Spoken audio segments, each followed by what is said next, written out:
Our iceberg will never melt. Once upon a time, a colony of penguins was living in the frozen Antarctic on an iceberg near what we call today Cape Washington. The iceberg had been there for many, many years. It was surrounded by a sea rich in food. On its surface were huge walls of eternal snow that gave penguins shelter from dreadful winter storms.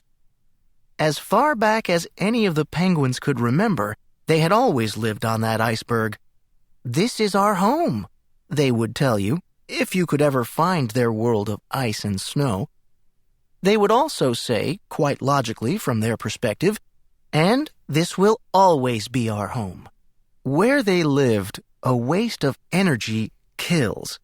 Everyone in the colony knew they needed to huddle together to survive. So they had learned to depend on each other. They often behaved like a big family, which, of course, can be both good and bad. The birds were truly beautiful. Called emperor penguins, they were the largest of 17 types of Antarctic animals that seem perpetually to wear tuxedos. 268 penguins lived in the colony. One of them was Fred. Fred looked and acted much like the others. You would probably describe him as either cute or dignified, unless you really dislike animals. But Fred was different from most penguins in one very important way. Fred was unusually curious and observant.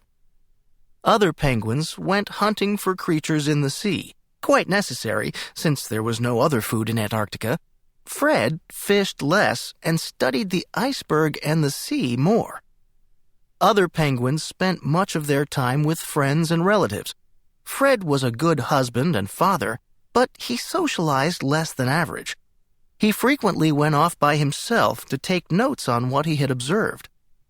You might think that Fred was an odd bird, perhaps the sort of penguin that others did not want to spend time with, but that wasn't really true. Fred was just doing what seemed right to him. As a result, he was becoming increasingly alarmed by what he saw. Fred had a briefcase stuffed full of observations, ideas, and conclusions. Yes, a briefcase. This is a fable. The information was increasingly disturbing. The information was beginning to cry out, "The iceberg is melting and might break apart soon." An iceberg that suddenly collapsed into many pieces would be a disaster for the penguins, especially if it occurred during the winter in a storm. Many of the older and younger birds would surely die. Who could say what all the consequences would be? Like all unthinkable events, there was no plan for how to deal with such a catastrophe. Fred did not panic easily, but the more he studied his observations, the more he became unnerved. Fred knew he had to do something, but he was in no position to make any pronouncements or dictate how others should act. He was not one of the leaders of the colony. He wasn't even a son, brother, or father of one of the leaders of the colony, and he had no track record as a credible iceberg forecaster. Fred also remembered how fellow penguin Harold had been treated when he once suggested that their home was becoming more fragile. When no one seemed interested, Harold tried to assemble some evidence. His efforts were greeted with, "Harold, you really do worry too much. Have a squid. You'll feel better." "Fragile? Jump up and down, Harold. Have 50 of us jump up and down at the same time. Does anything happen, huh?" "Your observations are fascinating, Harold, but they can be interpreted in 4 very different ways. You see, if one makes the assumption..." Some birds said nothing, but they began to treat Harold differently.